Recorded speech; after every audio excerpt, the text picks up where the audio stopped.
오늘도 살아계신 하나님의 은혜가 여러분들의 삶 가운데 함께 하시기를 주님의 이름으로 간절히 축원합니다.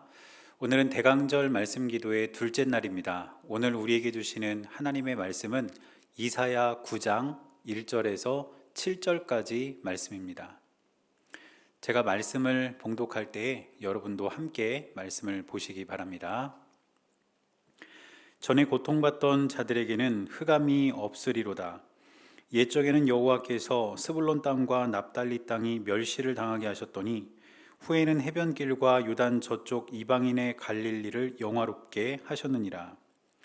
흑암에 행하던 백성이 큰 빛을 보고 사망의 그늘진 땅에 거주하던 자에게 빛이 비치도다. 주께서 이 나라를 창성하게 하시며 그 즐거움을 더하게 하셨으므로 추수하는 즐거움과 탈취물을 나눌 때의 즐거움 같이 그들이 주 앞에서 즐거워하오니 이는 그들이 무겁게 맨 멍에와 그들의 어깨의 채찍과 그 압제자의 막대기를 주께서 꺾으시되 미디안의 날과 같이 하셨음이니이다. 어지러이 싸우는 군인들의 신과 피 묻은 겉옷이 불에 섭같이 살라지리니 이는 한 아기가 우리에게 낳고 한 아들을 우리에게 주신 바 되었는데 그의 어깨에는 정사를 메었고 그의 이름은 기묘자라 모사라 전능하신 하나님이라 영존하시는 아버지라 평강의 왕이라 할 것임이라. 그 정사와 평강의 더함이 무궁하며 또 다윗의 왕좌와 그의 나라에 군림하여 그 나라를 굳게 세우고 지금 이후로 영원히 정의와 공의로 그것을 보존하실 것이라. 만군의 여호와의 열심히 이를 이루시리라. 아멘. 어제 우리가 이사야 7장에 있는 말씀을 함께 살펴봤는데 오늘은 이사야 9장에 있는 말씀을 함께 본문으로 읽었습니다. 어제 이사야 7장에서 살펴본 것처럼 아하스를 비롯한 이스라엘 백성들은 하나님을 신뢰하지 않았습니다. 그리고 오늘 우리가 읽은 9장 바로 앞에 있는 8장을 보면 그렇게 하나님을 신뢰하지 않는 백성들을 향해서 이사야는 하나님을 대신해서 그들에게 하나님의 심판을 선포하게 됩니다. 그렇다면 하나님의 심판은 과연 어떤 형태로 이스라엘 백성들에게 임했을까요? 그것은 아수르라는 나라의 침략으로 하나님의 심판이 그들에게 임했던 것을 우리가 알 수가 있습니다. 결국 하나님을 신뢰하지 않았던 이스라엘 백성들은 하나님의 심판을 받게 되었고 성경은 그렇게 심판을 받은 이스라엘 백성들이 흑암 중에 거하게 되었다 이렇게 표현하고 있습니다. 그런데 그런 하나님의 심판 이후에 반전의 이야기가 펼쳐지게 됩니다. 그리고 그 이야기가 바로 오늘 우리가 읽은 9장에서 시작되고 있는 것을 볼 수가 있습니다. 하나님께서는 이스라엘 백성들을 심판하셨지만 하나님은 백성들을 심판하는 데서 끝난 것이 아니라 바로 그 자리에서 회복과 구원의 역사를 다시 한번 시작하신 것입니다. 그래서 이제 이스라엘 백성들은 흑암과 고통의 때가 지나게 되면 구원의 새 시대가 오게 될 것을 하나님께서 이사야를 통해 전하게 하셨던 것입니다. 오늘 본문의 1절을 보면 이렇게 기록합니다. 전에 고통받던 자들에게는 흑암이 없으리로다. 옛적에는 여호와께서 스불론 땅과 납달리 땅이 멸시를 당하게 하셨더니 후에는 해변길과 요단 저쪽 이방의 갈릴리를 영화롭게 하셨느니라. 하나님께서는 이사야 선지자를 통해 이렇게 말씀하시면서 이제 그 백성들에게 시작될 회복과 구원의 역사를 말씀하고 계시는 겁니다. 오늘 본문 1절을 보면 스불론과 납달리 땅에 대해서 언급하고 있는데 이 스불론 지파와 납달리 지파에게 분배된 땅은 이스라엘 그 지형으로 볼 때 북쪽에 위치한 땅입니다. 그런데 이 지역은 풍부한 농경지가 조성이 되어 있어서 곡식들이 많이 나는 그런 옥토였습니다. 그런데 아수르 같은 북쪽에 위치한 나라들이 만일 이스라엘을 침략하게 되면 가장 먼저 그 침략의 피해를 받는 지파가 바로 스불론과 납달리 지파입니다. 지형적으로 가장 북쪽에 있고 아수르와 가장 인접해 있기 때문에 이들이 가장 큰 피해를 당하게 된다는 것이죠. 그리고 땅도 곡식이 잘 나는 그런 아주 좋은 땅이기 때문에 약탈도 훨씬 더 심했던 것을 볼 수 있습니다. 그런데 하나님께서는 이 말씀을 통해서 스불론과 납달리 땅이 아수르에게 침략을 당하고 약탈을 당하면서 어려움을 당했지만 이제 그 땅이 회복될 것을 말씀하시면서 해변길과 요단 저쪽 이방의 갈릴리가 영화롭게 될 것이다, 이렇게 말씀하시며 하나님의 회복과 구원의 시작을 알리고 계시는 것입니다. 그러면서 하나님께서는 이제 앞으로 어떻게 이스라엘 백성들이 회복되게 될 것인지, 그 구원의 역사가 어떻게 임하게 될 것인지를 말씀하시는데, 오늘 본문에서 하나님은 그 회복과 구원의 단계를 세 단계에 걸쳐서 말씀하고 계십니다. 그런데 이 회복과 구원의 말씀은 당시 이스라엘 백성들에게만 해당되는 것이 아니라 온 세상을 향한 회복과 구원의 말씀으로서 메시아 예언으로 이해가 되었다는 것입니다. 그래서 오늘 본문에서 이 구원과 회복의 세 가지 단계를 우리가 한번 짚어보고, 그 내용이 메시아와 어떻게 관련이 있는지, 예수 그리스도와 어떤 의미를 맺을 수 있는지를 한번 살펴보려고 합니다. 첫째로 본문이 밝히고 있는 회복과 구원의 첫 번째 단계는 빛의 강림입니다. 이사야 8장 20절을 보면 하나님의 심판 아래 있는 이스라엘 백성들은 빛을 볼 수 없었다, 이렇게 나옵니다. 그런데 오늘 본문의 2절을 보니까 이렇게 기록하고 있습니다. 흑암에 행하던 백성이 큰 빛을 보고 사망의 그늘진 땅에 거주하던 자에게 빛이 비치도다. 흑암에 있던 백성들이 빛을 볼 수 있게 되었고, 사망의 땅에 거하던 자들에게도 빛이 임하게 되었다는 것입니다. 그렇다면 이 빛은 과연 뭘까요? 빛의 정체가 무엇이겠습니까? 이 빛의 정체는 다름 아닌 하나님 자신이십니다. 이사야서를 보면 이 빛에 관한 말씀들이 종종 나오는데, 이사야서에서 이 빛은 하나님을 뜻하는 단어, 하나님을 나타내는 단어로 쓰이고 있습니다. 다시 말해서 하나님께서는 직접 흑암 속에 거하던 백성들에게 강림하셔서 그들의 삶의 어둠을 걷어내고 그들에게 온전한 빛을 비춰주심으로써 회복과 구원의 시작을 알리겠다고 말씀하신 것입니다. 이것이 바로 회복과 구원의 첫 번째 단계, 빛의 강림입니다.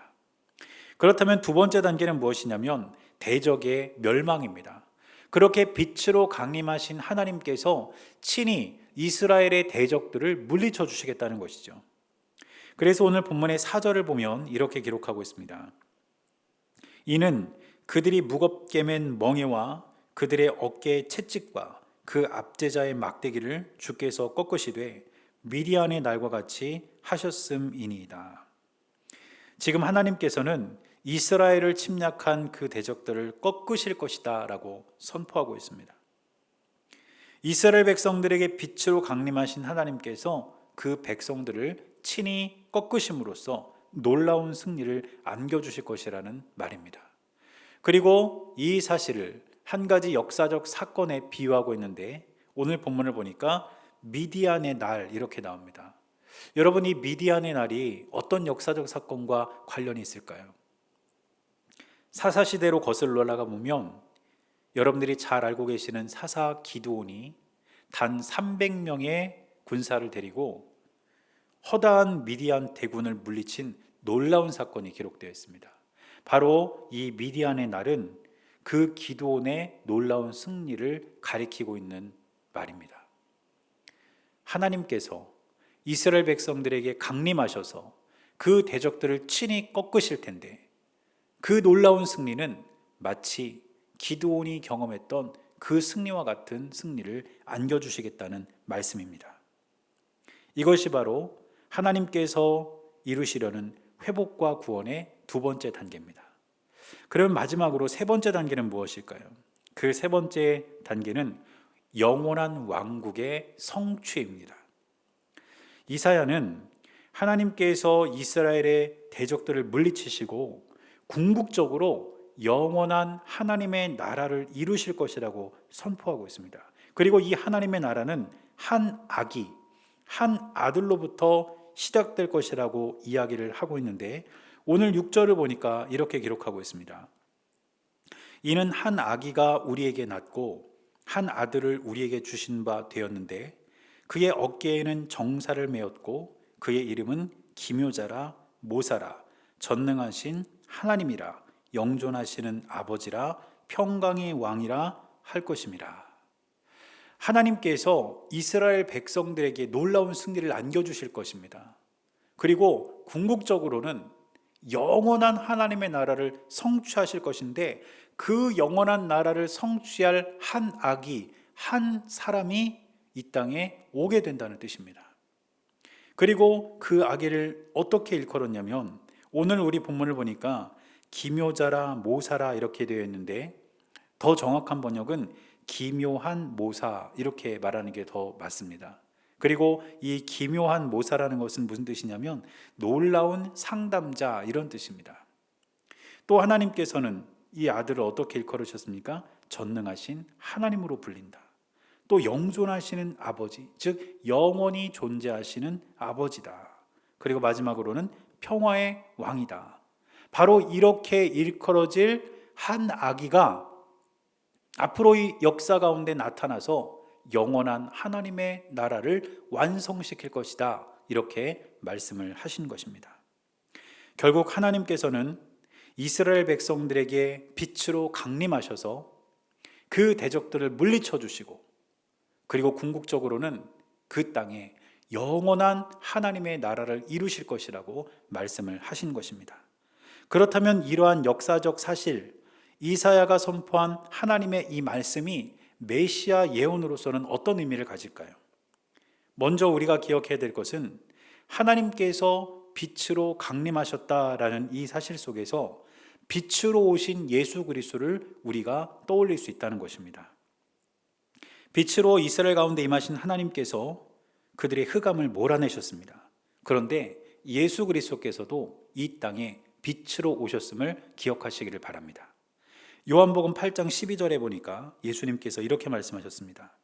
예수께서 또 말씀하여 이르시되 나는 세상의 빛이니 나를 따르는 자는 어둠에 다니지 아니하고 생명의 빛을 얻으리라. 하나님께서 이스라엘의 흑암을 몰아내셨듯이 예수님께서도 죄로 물든 이 세상에 빛으로 오셔서 이 땅에 참된 빛을 비춰주시고 저와 여러분들이 그 빛으로 말미암아 새로운 삶을 살아갈 수 있도록 우리의 삶을 붙드신다는 뜻입니다. 또 하나님께서는 그렇게 빛으로 강림하셔서 이스라엘의 대적들을 물리쳐 주셨는데, 대적들을 물리치신 이 하나님의 놀라운 역사 가운데서 우리는 죄의 세력을 물리친 예수 그리스도를 볼 수 있습니다.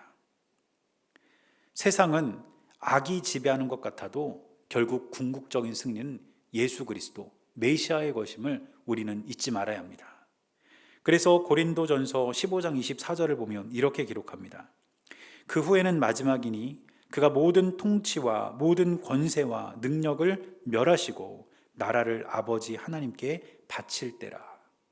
하나님께서 이스라엘의 대적들을 물리치시고 놀라운 승리를 안겨주셨던 것처럼 예수 그리스도께서도 이 땅의 모든 통치, 이 땅의 모든 권세, 이 땅의 모든 능력을 다 멸하시고 죄와 악의 세력을 완전히 물리치시고 영원한 승리를 저와 여러분들에게 주실 것이라는 뜻입니다.